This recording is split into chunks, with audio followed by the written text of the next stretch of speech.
Welcome to my channel. Hi friends, ಎಲ್ಲರೂ ಹೇಗಿದ್ದೀರಾ? ನಾನು ನಿಮ್ಮ ಪ್ರೀತಿಯ ಶಿಲ್ಪಾ ಶುಭಾಷಿಣಿ. ಇವತ್ತು ಡೋರ್ ಮ್ಯಾಟ್ನ ತುಂಬ ಸಿಂಪಲ್ಲಾಗಿ ಕ್ರೋಶ ಇಲ್ದೇ ಯಾವ ರೀತಿ ಹಾಕೋದು ಅನ್ನೋದನ್ನು ತೋರಿಸ್ಕೊಡ್ತಾ ಇದ್ದೀನಿ. ನೀವು ಕೂಡ ಇದೇ ಪ್ರೊಸೀಜರಲ್ಲಿ ಫಾಲೋ ಮಾಡಿ. ನಿಮ್ಮ ಮನೇಲಿ ಏನಾದರೂ ಹಳೆ ಕಾಟನ್ ಬಟ್ಟೆ ಇತ್ತು, ಅದು ವೇಸ್ಟ್ ಆಗಿದ್ದರೆ ಎಸೆಯೋಕ್ಕೆ ಹೋಗಬೇಡಿ. ಅದನ್ನು ನೀಟಾಗಿ ನಾನು ಫಸ್ಟ್ ತೋರಿಸಿದ್ನಲ್ಲ ಆ ರೀತಿ ಪ್ರೊಸೀಜರಲ್ಲಿ ಫೋಲ್ಡಿಂಗ್ ಮಾಡ್ಕೊಳ್ಳಿ. ಮತ್ತು ಹಳೆ ಸೀರೆಗಳು ಇದ್ದೇ ಇರುತ್ತೆ ಮನೇಲಿ, ಅದನ್ನು ಕ್ರೋಶದಲ್ಲೇ ಹಾಕಬೇಕು ಮ್ಯಾಟ್ಗಳ ಅಂತ ಏನಿಲ್ಲ. ನಾನು ತೋರಿಸ್ತೀನಲ್ಲ ಆ ರೀತಿ ನೀವು ನಿಮ್ಮ ಮನೇಲಿ ಏನಾದರೂ ಹೊಲಿಗೆ ಮಿಷಿನ್ ಇದ್ದರೆ ಈಸಿಯಾಗಿ ನೀವು ಡೋರ್ ಮ್ಯಾಟ್ನ ಹಾಕೋಬೋದು. ಈ ರೀತಿ ಸೀರೆಯಿಂದ ಎಡ್ಜು ಆ ಸೈಡಲ್ಲಿ ಇರುತ್ತಲ್ಲ, ಆ ಕಡೆ ಸೈಡ್ ಈ ಕಡೆ ಸೈಡ್ ಎರಡು ಸೈಡಲ್ಲೂ ಕೂಡ ನಾವು ಎಡ್ಜನ್ನು ನೀಟಾಗಿ ಕಟ್ ಮಾಡ್ಕೋಬೇಕು. ಕಟ್ ಮಾಡ್ಕೊಂಡಾದಮೇಲೆ ಅದನ್ನು ಸೀರೆನ ನೀಟಾಗಿ ಒಂದು 2 ಇಂಚಿಗೆ ಅಳತೆ ಮಾಡಿಕೊಂಡು ನೀಟಾಗಿ ಅದನ್ನೆಲ್ಲ ಪೂರ್ತಿ ಹರ್ಕೋಬೇಕು. ಹರ್ಕೊಂಡಾದಮೇಲೆ ಅದನ್ನು ಸ್ಟಿಚ್ ಮಾಡಿಕೊಂಡು ನೀಟಾಗಿ ಎರಡು ಕಡೆ ಸೈಡಿಂದ ನಾವು ನೀಟಾಗಿ ಉದ್ದಕ್ಕೆ ನಾವು ಹೊಲಿಗೆ ಮಿಷಿನಿಂದ ಅದನ್ನು ಏನು ಮಾಡಬೇಕು ಅಂದರೆ ಹೊಲ್ಕೋಬೇಕು. ಈ ರೀತಿ ಮಾಡೋದ್ರಿಂದ ಡೋರ್ ಮ್ಯಾಟು ತುಂಬ ಚೆನ್ನಾಗಿ ಕಾಣಿಸ್ತಾ ಇರುತ್ತೆ ಫ್ರೆಂಡ್ಸ್. ಈಗ ನಾವು ಅಂಗಡಿಗಳಲ್ಲಿ ಕೆಲವೊಂದು ಸಲ ದುಡ್ಡು ಕೊಟ್ಟು ತರ್ತೀವಲ್ಲ, ಅದೇ ರೀತಿ ತುಂಬ ಚೆನ್ನಾಗಿ ಕಾಣಿಸ್ತಾ ಇರುತ್ತೆ. ನೀವು ಕೂಡ ಒಂದು ಸಲ ಟ್ರೈ ಮಾಡಿ ಅಂತ ಕೇಳ್ಕೊತೀನಿ.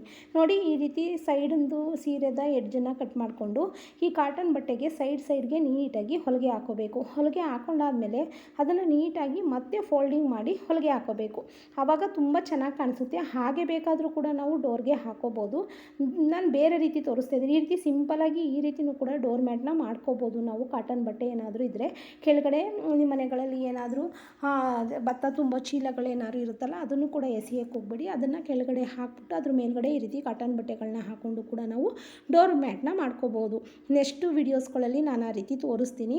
ಇದನ್ನು ಈ ರೀತಿ ಮಾಡ್ಕೊಂಡಾದಮೇಲೆ ಸೀರೆನ ನೀಟಾಗಿ ಕಟ್ ಮಾಡಿಕೊಂಡು ಅದನ್ನು ನೀಟಾಗಿ ಯಾವ ರೀತಿ ಮಾಡ್ಕೋಬೇಕು ಅಂದರೆ, ನಾನು ಸ್ವಲ್ಪನೇ ನೀಟಾಗಿ ಅಲ್ಲಿ ಡಿಸೈನ್ ಬರೋ ರೀತಿಲಿ ನಾವು ನರ್ಗೆ ಕೂರಿಸ್ತಾ ಹೋಗಬೇಕು.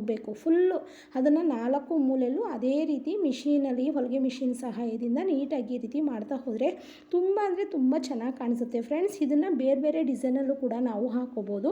ನಾನು ತುಂಬ ಈಸಿಯಾಗಿ ಎಲ್ರಿಗೂ ಈಸಿಯಾಗಿ ಗೊತ್ತಾಗಲಿ ಅನ್ನೋ ಉದ್ದೇಶದಿಂದ ಈ ರೀತಿ ಮಾಡ್ತಾಯಿದ್ದೀನಿ.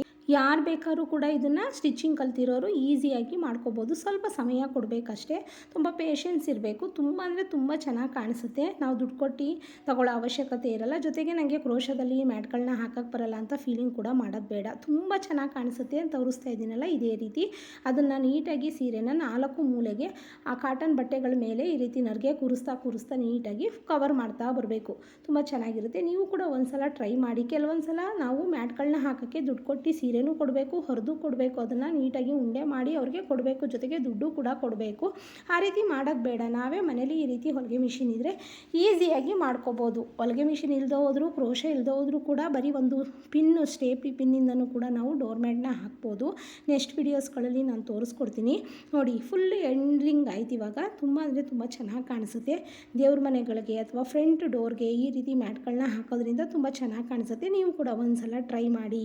ಈ ವಿಡಿಯೋ ಇಷ್ಟ ಆಗಿದ್ರೆ ಲೈಕ್ ಕೊಡೋದು ಮರಿಬೇಡಿ ಫ್ರೆಂಡ್ಸ್. ಯಾರೆಲ್ಲ ಹೊಸದಾಗಿ ನನ್ನ ಚಾನಲ್ ನೋಡ್ತಾ ಇದ್ದೀರಾ, ಪ್ಲೀಸ್ ರಿಕ್ವೆಸ್ಟ್ ಮಾಡ್ಕೊತೀನಿ, ನನ್ನ ಚಾನಲ್ನ ಸಬ್ಸ್ಕ್ರೈಬ್ ಮಾಡ್ಕೊಳ್ಳಿ. Thank you.